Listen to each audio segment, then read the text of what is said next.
ناحیه شمس‌الدین شاهین سابق شوراباد در قسمت جنوب و شرقی جمهوری تاجیکستان جایگیر است. کوهستان ناحیه به قطارکوه‌های حضرت شاه منسوب بوده، مرکز ناحیه در بلندی 2000 متر از سطح بحر جای گرفته است.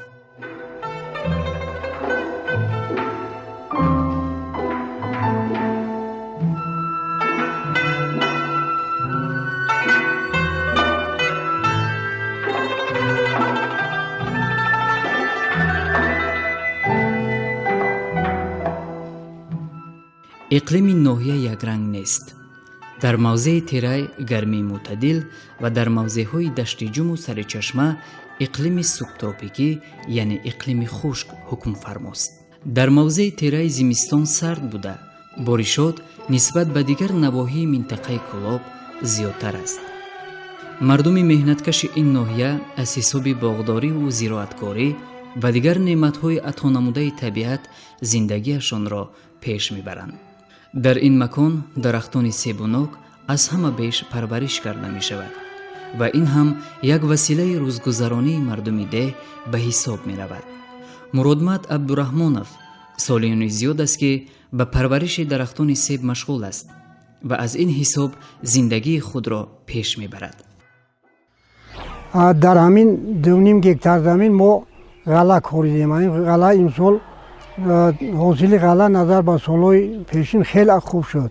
قریب 3 تن غلگی جمع آوری کردیم. غیر از این برای ذخیره خوراک چروا انا باز قریب 3-4 تن دیگر علف یونشقه و دیگر نمود علف‌ها ذخیره کردیم برای زمستان گذرانی چروا. غیر از این در انا участке نزد حولگی خود باز همه نمودی سبزواتو کوریدیم که از این قریب 100 بانکه مربا و افشوره‌های میوگی تیار کردیم که برای 2 ساله ذخیره ما بسنده است. در باغ ما بسیارتر از 3 نمود سیب پرورش میکنیم. سیب، نوک، انا آلو، انا گیلاس. اعلی درجه ما سیب سرخ است. همین سیب سرخ. بعد ما سیب رخش داریم، سیب زرد داریم. انا همین نمودها هستند. حاضر برای سودا قریب 6 تن ذخیره داریم. سیب سرخ، سیب زرد، سیب رخش قریب 6 تن ذخیره داریم برای فروش. برای احتیاجات خانگی باز خیلی بسندگی میکنه. برای حاصل خوب به بار آوردن دهقان همه وقت باید که شدگار کنه. پیش امورا پابل میگم اینا ما در همین خانگی ما باغ ما یک بار تیرامو بخی درخت‌ها رو همه وقت سوس میکنم، پابل میکنم. غیر از این باز پرهای مینرالی میتیم. غیر پرهای ارگانیکی میتیم. همین خیلی یک بار تیرامو یک بار بهار. همین خیلی مهنت که کردی خیلی اما درخت که مثال نگاه بین کردی بطور حاصل خوب میتیه. از یک درخت کمش 60-70 کیلو به دست میاریم. اگر نغز نگاه بین کنیم همین خیلی حاصل میگیریم. جای مخصوص خیلی تیار میکنیم یک خیلی حرارت خطی میسته تا موی انا اگر نغز نگاه کنیم همین سیبی که در باغ ما استحصال میکنیم از باغمون همین تا موی مایه میرود.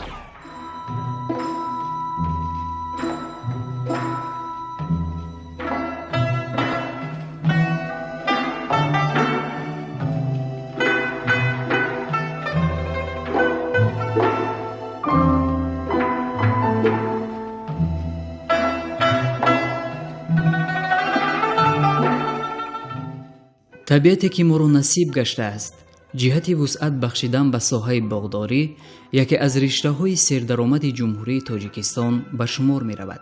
این نهایت مهم و برای اهالی مفید می باشد. اکثر مردم دهات‌نشین، مردان و زنان در موضع‌های باغ و کشتزار اگرچه موسمی هم باشد، از نفس‌های اول فصل بهار کار را آغاز می کنند و تا انجام غنوچین حاصل زحمت می کشند. میگویند اول سیب و نوک‌هایی که از تاثیر باد میافتد بریده خشک میکنیم. این کار را هر خانواده سرجمعانه انجام میدهند. از سیب و نوک‌های خشکیده برای تشنه شکنی نوشابه تیار میکنند و از میوه‌های تر مربا. ما تهیه‌گران برنامه این را در ظرف‌های بسته‌بندی کرده شده خاله نازلما ساکن جماعت دهات شوراباد احساس کردیم. میشین در تلویزیون تماشا میکنیم، پیشوای ملت تاکید میکنه دویم که در اولیاتون در یک لحظه زمینتون اگر داشته باشین غله و دونه کنین و زمستونتون تیار کنین از اون نکشین. ما 100 بار پیشوای ملت ما منت داریم. خیلی گیلوس اینه می گیلوس ها اینه نهی ولی چبنده کردیم انا که او زردولو قطع مغزش انا نهی شفتولو وای اینه تای کردیم دمی هسته که شلپری میکنه نمیکنه کو مسئولات پوسته خواه میرود همه جمع میکنیم میاریم تیار میکنیم و زمستون اخته و یخش تاورتا سواتی میگیریم میبریم بعد سپر میره با چند خرسان میشود نگه باید که دولت باش کار کنی همه چیز بکنی دولت یکون کمبودی نباشه جای ما وقتش تنگه اینا میکنیم پمیدور سرما میزنه بویمپینا سرما میزنه خیلی نمی پیاز میشینه دیگه همه اینا سرما میزنه و تمام به درخت نکه این اموی ول دیگه بونشتر یعنی که برخود سر شد دیگه اکشو میشنه میگه ای جونو میشنه این اخر که من خونه در کلیم دارم تاکید میکنم میگم میبرخش رو جمع کنیم باید این کشتای سیو کنیم افتاب کنیم خیلی دیگه سا جمع کنیم امتای بانکا میکنیم خیلی دیگه یکون کمی رو نمیبینیم همه میخیزی دست پره همه یکون مسئولات در پیش تاید میکنیم میخیز رو چه میبینی شما پیشیش که متوج نمیشه بعد خونه یک طرف فلانی این بده او اون بده همه شای خود تاید خمانداش هم یکی بزرگ سوداش میکنی زردولو بوشه، سیب بوشه، ناک بوشه اینم قریبه خواهد اینم یک درختی نوکی پر بود هم رکیم سوداش کردیم پول را میگیریم خط فقط ما که دیگه پخته نداریم رو هم کشیم میریم رو وانش میخریم و یکون چیزی که یا که مسئولات نداریم و یکون چیز میریم رو میخریم و رو دونه پیش میبریم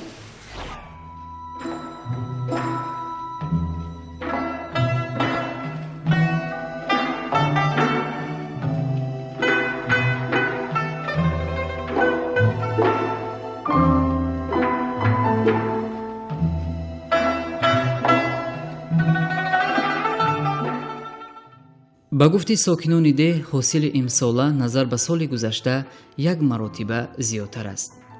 зеро соле ки гармияш зиёдтар бошад ҳамон қадар боғҳо ҳосили хуб медиҳанд.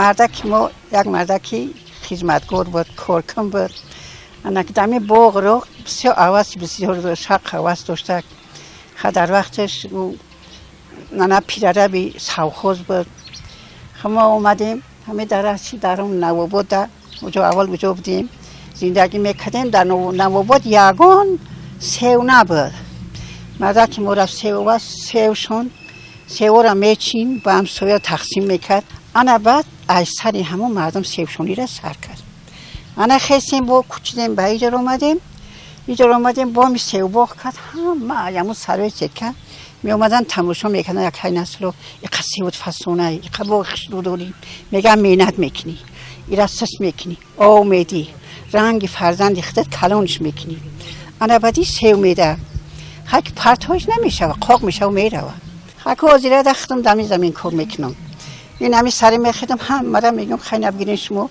او بندین اونا آب رو ودیم همه اگرات کردم اگرات شروع کردم همه نمیده بعد از خودم برابری خودم کدگیم هیچ نمیبتر اگراتت کنه هیچ نمیتر سیوتا خشرو نگاه کنه فقط مینت میکنی میخری خیلی با فرزندای رای دوتا با سواتی میبری زمستون با قاق کدگی هم میگیری میخری خیلی با میمون تا میوریم این اخر جمعواری میکنیم پای نمیره آدم میریزیم شمیجات هم میهروی حولی ده سوداگر که اونه میخریم یا سوداش میکنیم میرویم روی حولی دیگه با خونه رو نمیبریمش خیلی سیو بسیار ایوخیم بخور میشه اول پوبیل میکنیم پوبیل کردیم طول همه گل نوچی کرده که دورو میزنیم پس های دورو زدن با او میدیم پس های دورو با پس که گل کرد پس های گلش با دورو میزنیم دورو که زدیم خبت خشرو میشه و کرم نمیخرش کم میخرش حشرات کم میخور بودم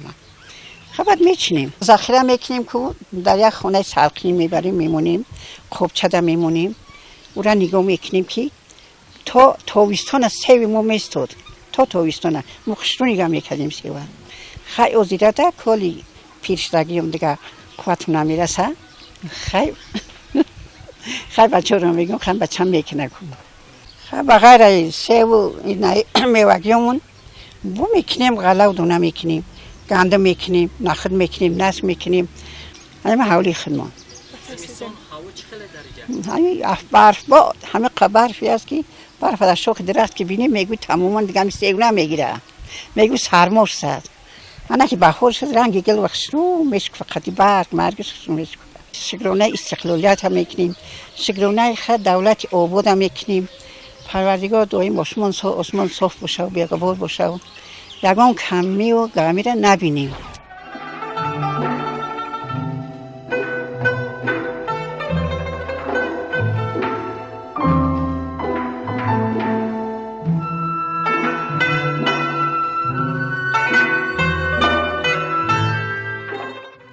тамоми сокинону истиқоматкунандагони ноҳияи Шамсиддини Шоҳин амборҳои худро аз маҳсулоти тару тоза, ғалладона, меваҷоту сабзавот пур намуданд.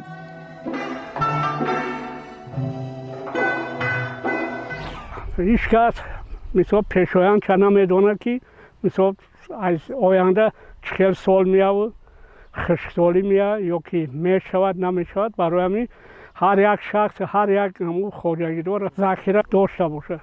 замине дорем ки мисол назди хоҷагида ҳавлида уҷа мо мекунем, картошка мекунем, мо мекунем, ана пиёз мекунем, помидор мекунем, аяму бо банка тиёр мекунем барои замистон.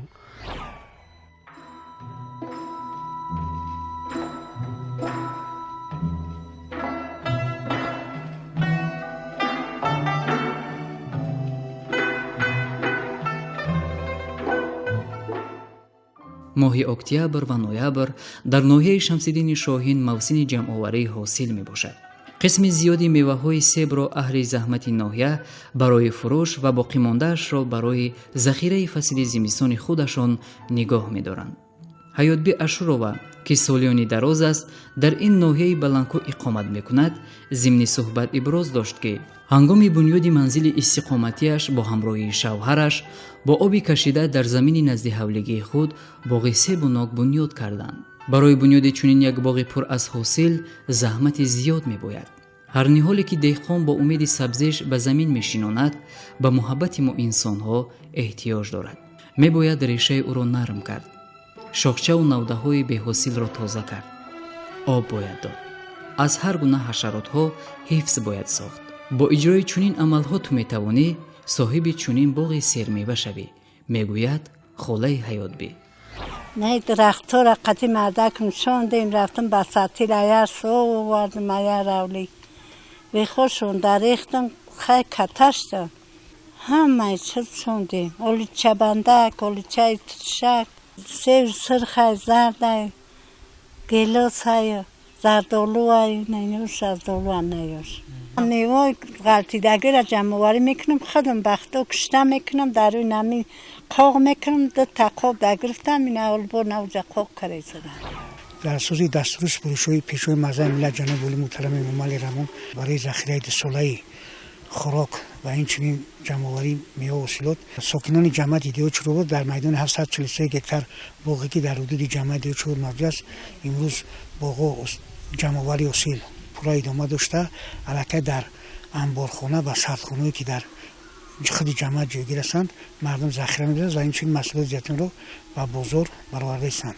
ما امروز در هر یک خاندانی همون ساکن جمع دیدیو چروباد دیده هستیم مردم الکی برای خود ذخیره دو ساله کرده هستند و این محصولات زیتون به بازار برآورده هستند.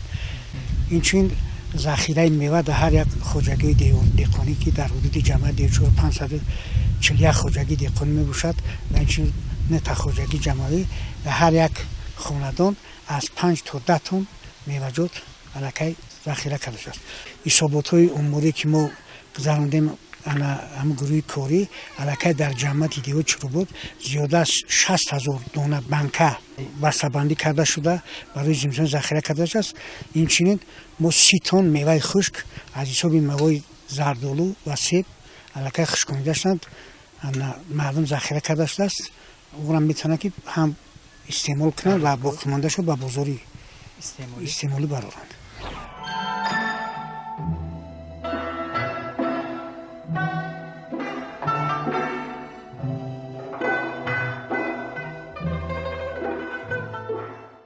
бояд гуфт ки сокинони ин минтақа аз ҳама беш фасли дайро пешвоз мегиранд.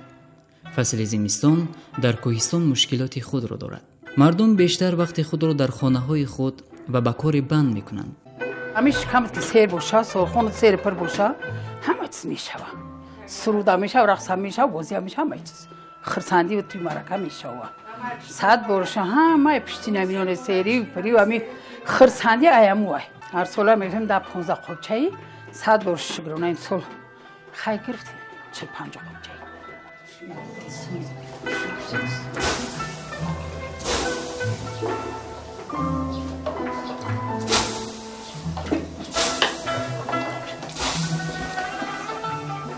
нагашничи пиёзу пудинаву пиёзи намира ҳамаро реза кардам чикидесам шакаро кардесам оз нунора паза нуни гарм шакаро мекунӣ мега дуди ҳамсоя ки буброя мери хати ҳамаш некам 5-6 нафар ҳами қарибиё ҳаму ёрону дугонаву ҳаму худу мере мекунӣ ҳам тезуковай шакаро симу мефура ширинию ба мазааш далаи чардоне ова бачаҷон ҳамҷа нуна меканав катка мекунию оҷӯш мерезию тар мекунӣ мехӯрӣ ба мазааш ҳамунҷа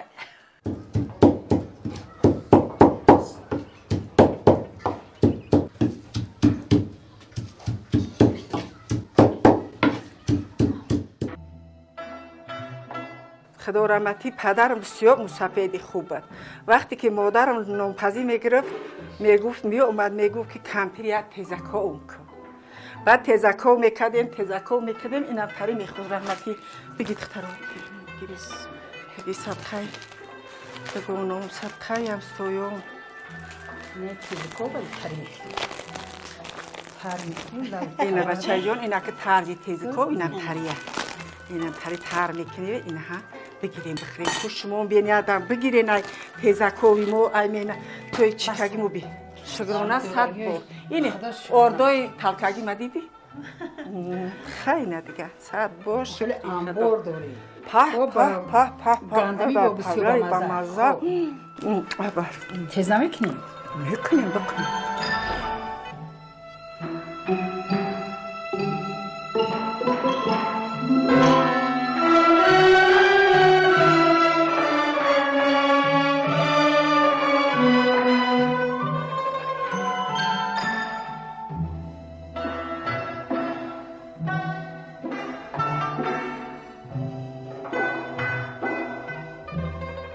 ноҳияи Шамсиддини Шоҳин ҳамчун ноҳияи кӯҳистону аграрӣ дар минтақаи Кӯлоби вилояти Хатлон ба шумор рафта дар даврони соҳибистиқлолии Ҷумҳурии Тоҷикистон ободу зебо гардида истодааст. мақомоти иҷроияи ҳокимияти давлатии ноҳияи Шамсиддини Шоҳин бо андешидани як қатор тадбирҳои мушаххас дар соҳаҳои мухталифи хоҷагии халқи ноҳия ба пешравиҳои назаррас ноил мегардад.